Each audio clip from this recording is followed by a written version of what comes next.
Booker ಪ್ರಶಸ್ತಿ ಪುರಸ್ಕೃತೆ ಬಾನು ಮುಸ್ತಾಕ್ ಇದೀಗ ಕರ್ನಾಟಕ ರಾಜ್ಯದಲ್ಲಿ ವಿವಾದದ ಕೇಂದ್ರ ಬಿಂದುವಾಗಿದ್ದಾರೆ. ಕಾಂಗ್ರೆಸ್ ಮತ್ತು JDSನ ರಾಜಕೀಯ ವಸ್ತುವಾಗಿದ್ದಾರೆ. ನಾಡ ಹಬ್ಬ ದಸರೆಯ ಉದ್ಘಾಟನೆಗೆ ಮುಖ್ಯಮಂತ್ರಿ ಸಿದ್ದರಾಮಯ್ಯನವರು ಬಾನು ಮುಸ್ತಾಕ್ ರವರ ಹೆಸರನ್ನ ಘೋಷಣೆ ಮಾಡಿದ ಬೆನ್ನಲ್ಲೇ ಇದೀಗ ರಾಜಕೀಯ ಕಾಲೆಳೆದಾಟ ಆರಂಭವಾಗಿದೆ. ಧರ್ಮ ಮತ್ತು ಜಾತಿಯ ನಡುವೆ ಚರ್ಚೆ ಆರಂಭವಾಗಿದೆ. ಬಾನು ಮುಸ್ತಾಕ್ ರವರು ಅಲ್ಪಸಂಖ್ಯಾತ ಹೆಣ್ಣು ಮಗಳು. ಸಂಪೂರ್ಣವಾಗಿ ಹಿಂದೂ ವಿಧಿವಿಧಾನಗಳ ಪ್ರಕಾರ, ಧಾರ್ಮಿಕ ಕಾರ್ಯಕ್ರಮಗಳ ಪ್ರಕಾರ ನಡೀತಕ್ಕಂಥ ನಾಡಹಬ್ಬ ದಸರೆಯ ಉದ್ಘಾಟನೆಗೆ ಮುಸ್ಲಿಂ ಮಹಿಳೆಯರು ಉದ್ಘಾಟನೆ ಮಾಡ್ತಿರುವುದು ಎಷ್ಟರ ಮಟ್ಟಿಗೆ ಸರಿ ಎಂಬ ಪ್ರಶ್ನೆ ಇದೀಗ ಎದ್ದಿರ್ತಕ್ಕಂಥದ್ದು. ಒಂದು ಕಡೆ ಭುವನೇಶ್ವರಿ ದೇವಿಯನ್ನು ವಿರೋಧ ಮಾಡ್ತಕ್ಕಂಥ ಬಾನು ಮುಸ್ತಾಕ್, ಮತ್ತೊಂದು ಕಡೆ ತಲಾಕ್ ಅಂತ ಮುಸ್ಲಿಮ್ನ ಒಳಗಡೆ ಇರ್ತಕ್ಕಂಥ ಅನೇಕ ಮೂಢನಂಬಿಕೆಗಳನ್ನು ವಿರೋಧ ಮಾಡಿಕೊಂಡು ಇವತ್ತು ನಾಡಿನ ಅತಿದೊಡ್ಡ ಸಾಹಿತಿಯಾಗಿ ಗುರುತಿಸಿಕೊಂಡಿರ್ತಕ್ಕಂಥದ್ದು ಮತ್ತು ಪ್ರತಿಷ್ಠಿತ ಬೂಕರ್ ಪ್ರಶಸ್ತಿ ಕೂಡ ಪುರಸ್ಕೃತೆಯಾಗಿರ್ತಕ್ಕಂಥದ್ದು. ಒಂದು ಕಡೆ ಗೋಮಾಂಸ ತಿನ್ನುವಂಥವರು ಮುಸ್ಲಿಮರು, ಆಕೆ ಅಲ್ಪಸಂಖ್ಯಾತರು ಮತ್ತು ಮುಸ್ಲಿಂ ಸಂಪ್ರದಾಯದಲ್ಲಿ ಮೂರ್ತಿ ಪೂಜೆಯನ್ನು ವಿರೋಧ ಮಾಡ್ತಾರೆ. ಹಾಗಾದರೆ ಚಾಮುಂಡೇಶ್ವರಿ ಕೂಡ ಅದೊಂದು ಮೂರ್ತಿ ಪೂಜೆಯನ್ನು ವಿರೋಧ ಮಾಡ್ತಕ್ಕಂಥವರು ಚಾಮುಂಡೇಶ್ವರಿಯನ್ನು ಪುಷ್ಪಾರ್ಚನೆ ಮಾಡ್ತಾರಲ್ಲ, ಇದು ಎಷ್ಟರ ಮಟ್ಟಿಗೆ ಸರಿ? ಕುಂಕುಮ ಬಳೆ ಇಟ್ಟುಕೊಂಡು ಬರಲಿ, ದಸರೆಯನ್ನು ಉದ್ಘಾಟನೆ ಮಾಡಲಿ ಅನ್ನೋದು ಭಾರತೀಯ ಜನತಾ ಪಕ್ಷದ ವಾದ. ನಾಡ ಹಬ್ಬ ಎಲ್ಲರ ಹಬ್ಬ, ಹಿಂದೂ ಕ್ರೈಸ್ತರು ಮುಸಲ್ಮಾನರ ಹಬ್ಬ, ಇದು ಇಡೀ ನಾಡಿನಲ್ಲಿರ್ತಕ್ಕಂಥ ಎಲ್ಲರ ಧಾರ್ಮಿಕ ಹಬ್ಬ. ಇಲ್ಲಿ ಜಾತಿ ಧರ್ಮ ಬರುವುದಿಲ್ಲ ಅನ್ನೋ ರೀತಿಯಲ್ಲಿ ಕೂಡ ಈಗಾಗಲೇ ಹೇಳಿರ್ತಕ್ಕಂಥದ್ದು. ಒಂದು ಕಡೆ ಚಾಮುಂಡಿ ಬೆಟ್ಟ ಅದು ಹಿಂದೂಗಳ ಆಸ್ತಿ ಅಲ್ಲ, ಎಲ್ಲರ ಆಸ್ತಿ ಅಂತೇಳಿ DK ಶಿವಕುಮಾರ್ ಹೇಳಿರುವಂಥದ್ದು BJPಗೆ ರಾಜಕೀಯ ಹಸ್ತ ಆಗಿರ್ತಕ್ಕಂಥದ್ದು. ಧಾರ್ಮಿಕ ವಿಧಿವಿಧಾನ ಆಚರಣೆಯಲ್ಲೂ ಕೂಡ ಧರ್ಮವನ್ನು ನೋಡ್ತಿದ್ರೆ ಎಷ್ಟರ ಮಟ್ಟಿಗೆ ಸರಿ ಅಂತೇಳಿ ಚರ್ಚೆ ಆಗ್ತಿರ್ತಕ್ಕಂಥದ್ದು. ಈ ಎಲ್ಲ ವಿಚಾರ ಬಗ್ಗೆ ನಾವು ಚರ್ಚೆಯನ್ನು ಮಾಡ್ತಿದ್ವಿ. ನಾನು ಆರಂಭದಲ್ಲಿ ಕಾಂಗ್ರೆಸ್ನವ್ರ ಬಳಿ ಮಾತನಾಡ್ತೀನಿ. ನಮ್ಮ ಜೊತೆ ಕಾಂಗ್ರೆಸ್ನ ಯುವ ಮುಖಂಡರಾಗಿರ್ತಕ್ಕಂಥ ಶರವಣವರಿದ್ದಾರೆ. ಶರವಣವರೇ, ಬಾನು ಮುಸ್ತಾಕ್ ಅವರು ನಾಡ ಹಬ್ಬ ದಸರೆಯನ್ನು ಉದ್ಘಾಟನೆ ಮಾಡ್ತಿರುವಂಥದ್ದು ಸರಿನಾ? ಕಾಂಗ್ರೆಸ್ ಪಕ್ಷಕ್ಕೆ ಅತಿಯಾದ ಅಲ್ಪಸಂಖ್ಯಾತ ಓಲೈಕೆ ಕಾರಣಕ್ಕಾಗಿ ಪ್ರತಿ ವಿಚಾರದಲ್ಲೂ ಕೂಡ ಬಹುಸಂಖ್ಯಾತ ಹಿಂದೂಗಳ ಭಾವನೆಗಳನ್ನು ಧಕ್ಕೆ ಮಾಡುವುದೇ ನಿಮ್ಮ ಕೆಲಸವಾ? ಈಗ ಬಾನು ಮುಸ್ತಾಕ್ ಅವರು ಮೊದಲನೇದಾಗಿ ನಮ್ಮ ಹಾಸನ ಜಿಲ್ಲೆಯಲ್ಲಿ ಅವರು ಹುಟ್ಟಿರ್ತಾರೆ. ಅಂದರೆ ಆವಾಗ ಮೈಸೂರು ಸ್ಟೇಟ್ ಅಂತ ಇರುತ್ತೆ, ಆ ಒಂದು ಜಾಗದಲ್ಲಿ ಹುಟ್ಟಿರ್ತಾರೆ. ಆಮೇಲೆ ನಮ್ಮ ಕರ್ನಾಟಕದವರೇ, ಕನ್ನಡದಲ್ಲೇ ಅವರು ವ್ಯಾಸಂಗ ಮಾಡಿರ್ತಾರೆ. ಹಾಗಾಗಿ ಅವರು ನಮ್ಮ ಕರ್ನಾಟಕದಲ್ಲಿ ಅವರು ಒಂದು ಪ್ರಜೆ ಅಂತ ಆಗೋಯ್ತು. ಈಗ ನಮ್ಮ ಸಿದಾನಂದ ಪಟೇಲ್ ಅವರು ನನಗೆ ಅವ್ರನ್ನ ಕರೆಯೋದಕ್ಕೆ ಹೆಂಗೆ ನನಗೆ ಹೆಮ್ಮೆ ಆಗುತ್ತೆ ಅಂದರೆ, ಮೊದಲನೇದಾಗಿ ಭಾರತೀಯ ಅಂತ ಕರಿತೀನಿ ನಾನು, ಅದಕ್ಕೆ ನನ್ನ ಹೆಮ್ಮೆ ಸಿದಾನಂದ ಪಟೇಲ್. ಅದಾದಮೇಲೆ ಯಾವ ರಾಜ್ಯದವರು, ಯಾವ ಧರ್ಮದವರು, ಯಾವ ಜಾತಿಯವರು, ಇದು. ಈಗ ಮೊದಲನೇದಾಗಿ ಈ ಮುಸ್ತಾಕ್ ಅವ್ರನ್ನೂ ಅಷ್ಟೇ, ಅವ್ರು ನಮ್ಮ ಭಾರತೀಯ ಪ್ರಜೆ. ಅವರೆಲ್ಲೂ ಯಾವುದೋ ಒಂದು ವಿದೇಶದಿಂದನೋ ಅಲ್ಲಿಂದನೋ ಬಂದು ಅವ್ರನ್ನ ನಾವು ಉದ್ಘಾಟನೆ ಮಾಡ್ತೀವಿ ಅಂದರೆ ತಪ್ಪು. ನಮ್ಮ ದೇಶದವರು, ನಮ್ಮ ರಾಜ್ಯದವರು, ನಮ್ಮ ರಾಜ್ಯಕ್ಕೆ ಅಂತಾರಾಷ್ಟ್ರೀಯ ಮಟ್ಟದಲ್ಲಿ ಕೀರ್ತಿಯನ್ನು ತಂದುಕೊಟ್ಟಂಥ ಮಹಿಳೆ ಅವರು. ಅವತ್ತು ಇದೇ BJP ಅಫಿಷಿಯಲ್ ಆನ್ಲೈನಲ್ಲಿ ಅವ್ರನ್ನ ನೀವು ಹೊಗಳ್ತೀರಾ, ಅವ್ರಿಗೆ ಕಂಗ್ರ್ಯಾಚುಲೇಷನ್ ಹೇಳ್ತೀರಾ. ಇವತ್ತು ಅವ್ರನ್ನ ಕಾಂಗ್ರೆಸ್ ಅವರು ಅವ್ರನ್ನ ಅನೌನ್ಸ್ ಮಾಡಿದ್ದಾರೆ ಹೆಸರು ಏನಕ್ಕೆ ಉದ್ಘಾಟನೆ ಮಾಡೋದಕ್ಕೆ ಅಂತ. ಅದು ಏನಕ್ಕೆ ಅಂತ ಹೇಳಿದ್ರೆ, ಆ ಮಹಿಳೆ ಬಂದು ಒಂದು ಮುಸಲ್ಮಾನ್ ಮಹಿಳೆ, ಅದೊಂದೇ ಕಾರಣ. ಅದನ್ನು ಬಿಟ್ಟರೆ ಇನ್ನು ಯಾವುದಕ್ಕೂ ಇವರು ವಿರೋಧ ಮಾಡ್ತಾ ಇರಲಿಲ್ಲ ಸರ್. ಇದಕ್ಕೆ ಮುಂಚೆ ನಡೆದಂಥ ಒಂದು ದಸರಾ ಉದ್ಘಾಟನೆಗೆ ನಮ್ಮ ಕವಿಯಾದಂಥ ನಿಸಾರ್ ಅಹಮದ್ ಅವ್ರನ್ನ ಇದೇ BJP ಸರ್ಕಾರದಿದ್ದಾಗ ಉದ್ಘಾಟನೆ ಕರೀತಾರೆ. ಯಾಕೆ ಅವತ್ತು ಅವರು ಗೋಮಾಂಸ ತಿಂತಾ ಇರಲಿಲ್ವಾ ಸರ್? ಗೋಮಾಂಸ ತಿನ್ನೋದು ಬರೀ ಮುಸಲ್ಮಾನ ಅದು ದಡ್ಡತನದ ಒಂದು ಹೇಳಿಕೆ. ಅದು ಮಾಂಸ ತಿನ್ನೋನು ಯಾರು ಬೇಕಾದರೂ ಇರ್ಬೋದು, ಅದು ಅವನವನ್ನ ಶೈಲಿ, ಅದು ಅವನವನ್ನ ಪದ್ಧತಿ ಅದು. ಹಾಗಾಗಿ ಅದನ್ನು ಇವಾಗ ಎಷ್ಟೋ ಜನ ಬ್ರಾಹ್ಮಣರಿಗಿಂತ ಶ್ರೇಷ್ಠವಾಗಿ ಒಂದು ವೆಜ್ನ ಆಚರಣೆ ಮಾಡುವಂಥ ಮುಸಲ್ಮಾನರು ನಾನು ನೋಡಿದ್ದೀನಿ. ಅವ್ರು ನಾನ್ ವೆಜ್ಜೇ ಮುಟ್ಟಲ್ಲ ಅಂಥ ವ್ಯಕ್ತಿನೂ ನಾನು ನೋಡಿದ್ದೀನಿ ನಮ್ಮಲ್ಲಿ. ಅದೇ ರೀತಿ ನಮ್ಮಲ್ಲಿರ್ತಕ್ಕಂಥ ಹಿಂದೂನು ಅಷ್ಟೇ ಎಷ್ಟೋ ಜನ ಗೋಮಾಂಸ ತಿಂದಿರೋರು ನಾನು ನೋಡಿದ್ದೀನಿ. ಅದು ಅವ್ರವ್ರ ಶೈಲಿ ಅದು. ಇದಕ್ಕೆ ಯಾವುದಕ್ಕೂ ನೀವು ಹೊಂದಾಣಿಕೆ ಮಾಡೋಕ್ಕೆ ಹೋಗಬೇಡಿ. ಇವತ್ತು ಆ ಮಹಿಳೆ ಬಂದು ನಮ್ಮ ರಾಜ್ಯಕ್ಕೆ ಅಂತಾರಾಷ್ಟ್ರೀಯ ಮಟ್ಟದಲ್ಲಿ ಒಂದು ಹೆಸರನ್ನ ತಂದುಕೊಟ್ಟಿದ್ದಾರೆ. ಅವ್ರನ್ನ ಗೌರವಿಸೋ ಒಂದು ಕೆಲಸವನ್ನು ಇವತ್ತು ನಮ್ಮ ಕಾಂಗ್ರೆಸ್ ಸರ್ಕಾರ ಸನ್ಮಾನ್ಯ ಸಿದ್ದರಾಮಯ್ಯ ಅವರು DK ಶಿವಕುಮಾರ್ ಅವರ ನೇತೃತ್ವದಲ್ಲಿ ಇವತ್ತು ಮಾಡ್ತಾ ಇದೆ. ಅದನ್ನು ನೀವೆಲ್ಲರೂ ಸೇರಿಕೊಂಡು ಕಂಗ್ರ್ಯಾಚುಲೇಟ್ ಮಾಡಬೇಕು, ಅವ್ರಿಗೆ ನೀವು ಶುಭಾಶಯಗಳನ್ನ ಹೇಳಬೇಕು. ಅದನ್ನು ಬಿಟ್ಟು ನೀವು ಯಾರೋ ನಿಮ್ಮ ಡೆಲ್ಲಿಯಿಂದ ನಿಮ್ಮ ಹೈಕಮಾಂಡ್ ಹೇಳ್ತಾರೆ ಅಂತ ಹೇಳ್ಬಿಟ್ಟು ವಿರೋಧ ಮಾಡಿರಿ, ಅವ್ರು ಮುಸಲ್ಮಾನರು ಅಂತ ಹೇಳಿದ್ರೆ ಅದು ತಪ್ಪಾಗುತ್ತೆ ಸರ್. ಇದು ನಮ್ಮ ಭಾರತ ದೇಶ ಪ್ರತಿ ಎಲ್ಲ ಇವಾಗ ನಮ್ಮ ಇವರು ಕುವೆಂಪು ಅವ್ರು ಹೇಳ್ದಂಗೆ ಇದು ಸರ್ವ ಜನಾಂಗದ ಶಾಂತಿಯ ತೋಟ. ಎಲ್ಲಿದೆ ನಿಮಗೆ ಸರ್ವ ಜನಾಂಗದ ಶಾಂತಿಯ ತೋಟ? ಅದಕ್ಕೆ ಅರ್ಥನೇ ನಿಮಗೆ ಗೊತ್ತಿಲ್ವಲ್ಲ, ಬರೀ ಡೈಲಾಗ್ಗಳು ಹೇಳ್ತೀರಾ, ಬಟ್ ಪಾಲನೆ ಮಾಡಿ ಅಂತ ಹೇಳಿದ್ರೆ ಪಾಲನೆ ಮಾಡೋಕ್ಕೆ ಮುಂದೆ ಬರಲ್ಲ. ಅಲ್ಲಿ ನೋಡಿದ್ರೆ ವಿಭಜನೆ ಮಾಡ್ತೀರಾ. ಈ ನಾವೆಲ್ಲ ಹಿಂದೂ, ನಾವೆಲ್ಲ ಒಂದು ಅಂತೀರಾ, ಆಮೇಲೆ ಹಿಂದೂ ಅಲ್ಲಿ ತೊಗೊಂಡ್ರೆ ಹಲವಾರು ಜಾತಿ ಎತ್ತೀರಾ, ಹಲವಾರು ಜಾತಿಯಲ್ಲಿ ಹಲವಾರು ಪಂಗಡಗಳು ಅಂತ ಎತ್ತೀರಾ. ಎಲ್ಲಿದೆ ಒಂದು ನಿಮ್ಮ ಹತ್ರ? ಫಸ್ಟು ಭಾರತೀಯರು ಯಾರಾಗಿರಲಿ ಅವ್ರಿಗೆ ಗೌರವ ಕೊಡೋದನ್ನ ಮಾಡಿ, ಅವರು ನಮ್ಮ ರಾಜ್ಯಕ್ಕೆ ನಮ್ಮ ದೇಶಕ್ಕೆ ಕೀರ್ತಿ ಕೊಟ್ಟಿದ್ದಾರೆ, ಅಂತಾರಾಷ್ಟ್ರೀಯ ಮಟ್ಟದಲ್ಲಿ ಹೆಸರು ಮಾಡಿದ್ದಾರೆ. ಅಂಥವ್ರಿಗೆ ಇವತ್ತು ನೀವೇನಾದರೂ ಈ ರೀತಿಯಾದಂಥ ಆಪೋಸ್ನ ಮಾಡೋಕ್ಕೆ ಹೋದರೆ ಅಂತಾರಾಷ್ಟ್ರೀಯ ಮಟ್ಟದಲ್ಲಿ ನಮ್ಮ ದೇಶದ ಹೆಸರು ಹಾಳಾಗ್ತಾ ಇದೆ. ಆ ಒಂದು ಪ್ರತಿಭೆಗಳಿಗೆ ನೀವು ಗೌರವ ಕೊಡ್ತಾ ಇಲ್ಲ ಅಂತ ಅವ್ರು ನಿಮ್ಮನ್ನು ಬೈಕೊತಾರೆ. ನಾವು ಬೈಯೋದು ಬಿಟ್ಬಿಡಿ, ಅವ್ರು ನಿಮ್ಮನ್ನು ಬೈಕೊತಾರೆ. ದಯವಿಟ್ಟು ನಿಮ್ಮನ್ನು ಕೈ ಮುಗಿದು ಕೇಳ್ಕೊತೀನಿ, ಎಲ್ಲ ವಿಷಯದಲ್ಲೂ ನೋಡಿ, ಧರ್ಮದಲ್ಲಿ ಯಾವತ್ತೂ ರಾಜಕಾರಣ ಮಾಡೋಕ್ಕೆ ಹೋಗ್ಬೇಡಿ. ರಾಜಕಾರಣದಲ್ಲಿ ಧರ್ಮ ಇರಬೇಕು, ಬಟ್ ಧರ್ಮವನ್ನಲ್ಲಿ ಯಾವತ್ತೂ ರಾಜಕಾರಣ ಮಾಡೋಕ್ಕೆ ಹೋಗ್ಬೇಡಿ. ದಯವಿಟ್ಟು ಬಿಟ್ಬಿಡಿ, ಇಂಥ ಚಿಲ್ಲರೆ ವಿಷಯಗಳಿಗೆಲ್ಲ ರಾಜಕಾರಣ ಮಾಡೋಕ್ಕೆ ಹೋಗ್ಬೇಡಿ. 1000 ಜಾಗ ಇದೆ ಸರ್ ನಾವು ರಾಜಕಾರಣ ಮಾಡೋಕ್ಕೆ. BJP ಅವ್ರು ನೀವು ಮಾಡಿ, JDS ಅವ್ರು ನೀವು ಮಾಡಿ, ಕಾಂಗ್ರೆಸ್ ಅವ್ರು ನಾವು ಮಾಡ್ತೀವಿ. ಅದಕ್ಕಂತ ಒಂದು ವೇದಿಕೆ ಇದೆ, ಆ ವೇದಿಕೆಯಲ್ಲಿ ಮಾಡಿ. ಎಲ್ಲ ವೇದಿಕೆಯಲ್ಲೂ ಮಾಡೋಕ್ಕೆ ಬಂದರೆ ನಿಜವಾಗ್ಲೂ ಹೇಳ್ತೀನಿ, ಜನ ನೋಡ್ತಾ ಇದ್ದಾರೆ, ಖಂಡಿತವಾಗ್ಲೂ ಬೈತಾರೆ, ಉಗಿತಾರೆ. ನಮ್ಮನ್ನು ಮೊದಲೇ ರಾಜಕಾರಣಿಗಳಂದ್ರೆ ಸರಿಯಾದ ನೋಟ ಇಲ್ಲ ಜನರ ಹತ್ರ. ದಯವಿಟ್ಟು ಇಂಥ ಒಂದು ವಿಷಯಗಳನ್ನೆಲ್ಲ ಎತ್ಕೊಂಡು ಮಾಡೋಕ್ಕೆ ಹೋಗಬೇಡಿ, ಇದು ಒಳ್ಳೆಯದಲ್ಲ ಇದು. ಎಸ್, ಅಂದರೆ ರಾಜಕಾರಣದಲ್ಲಿ ಧರ್ಮ ಇಲ್ಲಿ, ಧರ್ಮದಲ್ಲಿ ರಾಜಕಾರಣ ಬೇಡ ಅಂತ ಹೇಳ್ತಾರೆ. ತಾವು ಕೂಡ ಸಾಹಿತಿ ಕೂಡ ಆಗಿರ್ತಕ್ಕಂಥದ್ದು. ಬಾನು ಮುಸ್ತಾಕ್ರವರ ಆಯ್ಕೆಯನ್ನು ತಾವು ಒಪ್ತೀರಾ? ಸರ್, ನಮ್ಮ ನಾಡಲ್ಲಿ ಹುಟ್ಟಿರುವಂತಹ ಪ್ರತಿಯೊಬ್ಬ ಜನಕ್ಕೂ ಅದೇನು ಉದ್ಘಾಟನೆ ಮಾಡೋಂಥ ಒಂದು ಇದೆ. ಯಾರು ಸಾಧನೆ ಮಾಡಿರ್ತಾರೋ ಸಾಧಕರಿಗೆ ಅದನ್ನು ಕೊಡೋ ಅಂತಹ ಅದಿದೆ. ಅದನ್ನು ಬೇಡ ಅನ್ನೋದಕ್ಕೂ ನಾವ್ಯಾರು ಅಲ್ವಾ? ಯಾಕೆಂದರೆ ಆಕೆ ಅಂತಾರಾಷ್ಟ್ರೀಯ ಮಟ್ಟದಲ್ಲಿ ಬೂಕರ್ ಪ್ರಶಸ್ತಿಯನ್ನು ತೆಗೆದುಕೊಂಡಿದ್ದಾರೆ. ಅದ್ರ ಜೊತೆ ದೀಪಾ ಬಸ್ತಿಯವರು ಸಹ ತೆಗೆದುಕೊಂಡಿದ್ದಾರೆ. ಅಲ್ಲಿ ಅವರು ಕುತ್ಕೊಂಡು ಕಮಿಟಿ ಏನು ದಸರಾ ಕಮಿಟಿ ಏನು ಮಾತಾಡಿದ್ರೋ ಆಗ ಇದು ದೇಹವಿಲ್ಲದೆ ಉಸಿರಿಲ್ಲ, ಉಸಿರಿಲ್ಲದೆ ದೇಹವಿಲ್ಲ ಅನ್ನುವಂಗೆ ಆರ್ಟ್ ಲ್ಯಾಂಪ್ ಅನ್ನೋದ್ರನ್ನ ಕೃತಿಗೆ ಇದು ಬಂದಿರೋದ್ರಿಂದ ಸೊ ಇಬ್ಬರನ್ನೂ ಆಯ್ಕೆ ಮಾಡ್ಕೊಂಡಿದ್ರೆ ಬೆಸ್ಟು ನನ್ನ ಪ್ರಕಾರವಾಗಿ. ಇನ್ನೊಂದು ಏನು ಹೇಳಬೇಕು, ರಾಜಕೀಯಗಳನ್ನೆಲ್ಲ ಹೊರತುಪಡಿಸಿ ಹೇಳುವುದು ಅಂತಂದರೆ ನಮ್ಮ ಈ ಹಿಂದೂಗಳು ಮುಸ್ಲಿಮಾನ್ ಇದಕ್ಕೆ ಎಲೆಕ್ಷನ್ ಟೈಮಲ್ಲಿ ಹೋದಾಗ ನೀವು ಟೋಪಿ ಇಡ್ತೀರಾ, ಶಾಲು ಹಾಕ್ತೀರಾ, ಕುದಿಸಿ ನಮಸ್ಕಾರ ಮಾಡಿಸ್ತೀರಾ ನಿಮ್ಮ ಒಂದು ಧರ್ಮದ ದೇವರುಗಳ ಮುಂದೆ, ಇವರೆಲ್ಲ ಮಾಡ್ತಾರೆ.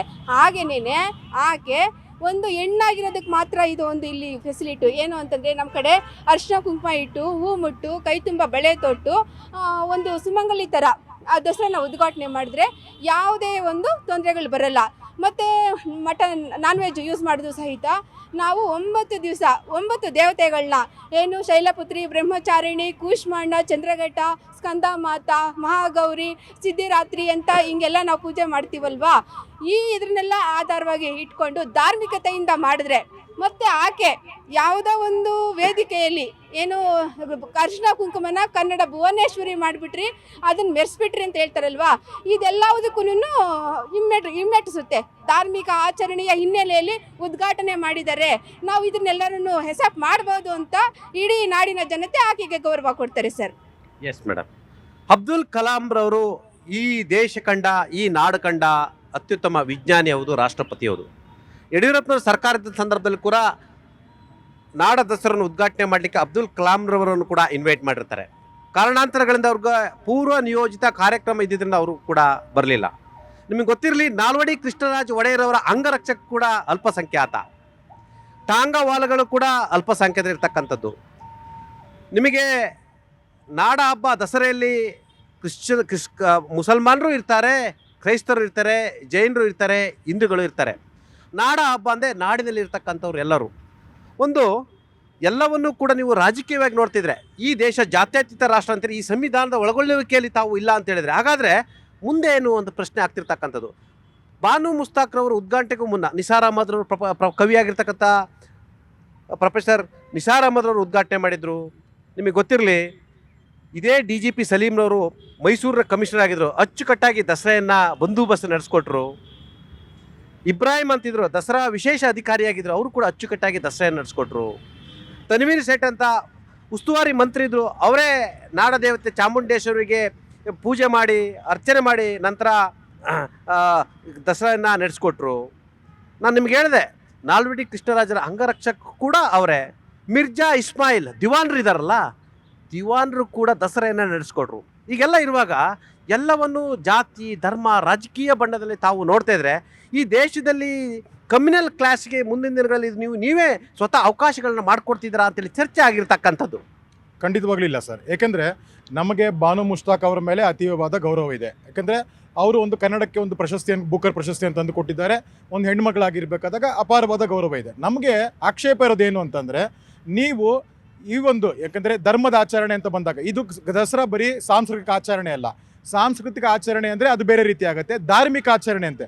ಧಾರ್ಮಿಕ ಆಚರಣೆ ಅಂದಾಗ ಎಲ್ಲಿ ಪಂಚಾಂಗದಲ್ಲಿ ಮುಹೂರ್ತ ಫಿಕ್ಸ್ ಮಾಡ್ತಾರೆ, ಇಂಥ ಟೈಮ್ಗೆ ದೇವಿ ಪೂಜೆ ಮಾಡಬೇಕು ಅಂತಾರೆ, ಇದೆಲ್ಲ ಮಾಡಬೇಕಾದಾಗ ಅದು ನಿಮ್ಮ ಮನಸ್ಸಿಗೆ ಅದು ಸರಿ ಅನಿಸುತ್ತಾ? ಯಾಕೆಂದರೆ ನಾವು ನಮ್ಮ ಧರ್ಮವನ್ನು ಪಾಲನೆ ಮಾಡ್ತಾ ಇದ್ದೀವಿ, ಆದರೆ ನಿಮ್ಮ ಧರ್ಮ ಇದಕ್ಕೆ ಒಪ್ಪುತ್ತಾ? ಇದು ಮೂಲಭೂತವಾದ ಪ್ರಶ್ನೆ.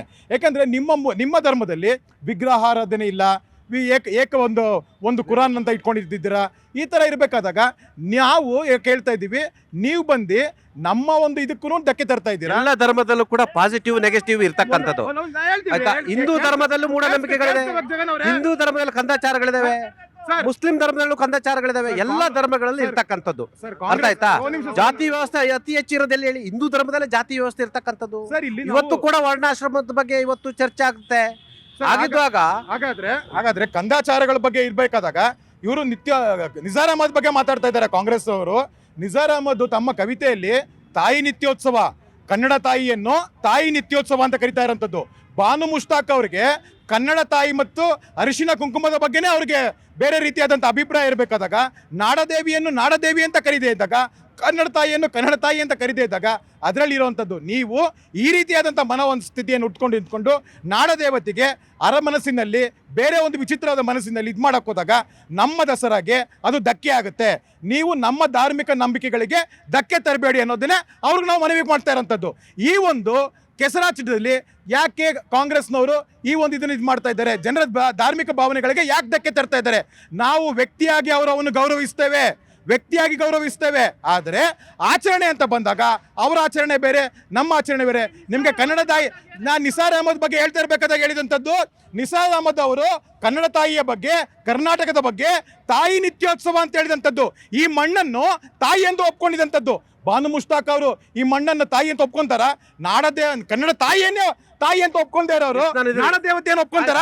ಕೇಳಬೇಕಾಗುತ್ತೆ. ನಾನು ಕಾಂಗ್ರೆಸ್ ಅವ್ರು ಕೇಳ್ತೀನಿ, ತಾಯಿ ಭುವನೇಶ್ವರಿ ವಿಚಾರದಲ್ಲೇ ಬಾನು ಮುಸ್ತಾಕ್ ಅವರ ದ್ವಂದ್ವ ಇದೆ. ಅದೊಂದು ಬಿಂಬ ಅನ್ನೋ ಒಂದು ಮಾತನ್ನು ಕೂಡ ಹೇಳ್ತಾರೆ. ಅಷ್ಟ ಕುಂಕುಮದ ಬಗ್ಗೆನೇ ಅವರೊಂದಷ್ಟು ದ್ವಂದ್ವಗಳಿದ್ದಾವೆ. ಎಲ್ಲ ದ್ವಂದ್ವಗಳ ನಡುವೆಯೂ ಕೂಡ ಯಾಕೆ ನೀವು ಪದೇ ವಿವಾದಗಳನ್ನ ಮೇಲೆ ಹೇಳ್ಕೊಳ್ತೀರಾ? ಇದು ಅಗತ್ಯ ಇತ್ತಾ? ಇದು ಅನಗತ್ಯ ವಿವಾದಗಳಲ್ವಾ? ನಿಮಗೆ ನಾನು ಹೇಳ್ದೆ, ಮತ್ತು ಅವ್ರಿಗೆ ಹೇಳ್ದೆ ನಾನು, ನಿಮಗೆ ಅವ್ರ ಮೇಲೆ ಅಷ್ಟು ಪ್ರೀತಿ ಇದ್ದರೆ ರಾಜ್ಯಸಭಾ ಸದಸ್ಯರು ಮಾಡಿ, MLC ಮಾಡಿ, ಇಲ್ಲ ನೆಕ್ಸ್ಟ್ ಎಲೆಕ್ಷನ್ ಟಿಕೆಟ್ ಕೊಟ್ಟು ನಿಲ್ಲಿಸಿ. ಎಲ್ಲ ಒಂದು ಕಡೆ ಬಹುಸಂಖ್ಯಾತ ಧಾರ್ಮಿಕ ಭಾವನೆಗಳನ್ನು ಘಾಸಿಗೊಳಿಸುವುದೇ ನಿಮ್ಮ ಕೆಲಸವಾ ಅಂತೇಳಿ ಚರ್ಚೆ ಆಗ್ತಿರುವಂಥದ್ದು. ಸರ್ ಹಂಗೇನಿಲ್ಲ. BJP ಅವ್ರು ಏನಂದರೆ ಮುಸ್ಲಿಂ ಕಣ್ಣೀರಲ್ಲಿ ಕಲ್ಲೂರ್ಗೆ ಹೋದವರು. ನಾವು ವ್ಯಕ್ತಿ ಬಗ್ಗೆ ಪೂಜೆ ಮಾಡೋರು, ನಾವು ಧಾರ್ಮಿಕ ಅದೆಲ್ಲ ಇಲ್ಲ. ಇದು ಬಂದುಬಿಟ್ಟು ಇದು 7 ಕೋಟಿ ಜನ ಕನ್ನಡಿಗರದು ಇರ್ರಿ, 7 ಕೋಟಿ ಕನ್ನಡಿಗ ಜನದ್ದು ಪೂಜೆ. ಇದು ದಸರಾ ಏನು ನಡೀತಾ ಇದೆ 7 ಕೋಟಿ ಜನದ್ದು ಇದು ಮಾಡ್ತಾ ಇರೋದು.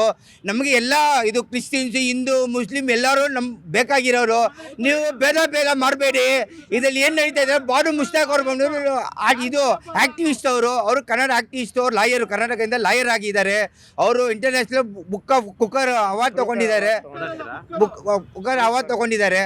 ಅವರು ಹಲವಾರು ಮಹಿಳೆ ಬಗ್ಗೆ ಹಲವಾರು ಬುಕ್ಗಳು ಬರೆದಿದ್ದಾರೆ. ಈ BJP ಅವರು RSS ಅವರು ಮಹಿಳೆಗೆ ಗೌರವ ಕೊಡೋದಿಲ್ಲ. ಅದಕ್ಕಾಗಿ ಇವ್ರಿಗೆ ಬಂದುಬಿಟ್ಟು ಇದು ಏನಾದರೂ ಹುಡುಕ್ತಾ ಇದ್ದಾರೆ, ಏನಾದರೂ ಒಂದು ಇವರು ಅಭಿವೃದ್ಧಿ ಬಗ್ಗೆ ಇವ್ರು ಮಾತಾಡೋಕ್ಕೆ ನೈತಿಕತೆ ಇಲ್ಲ.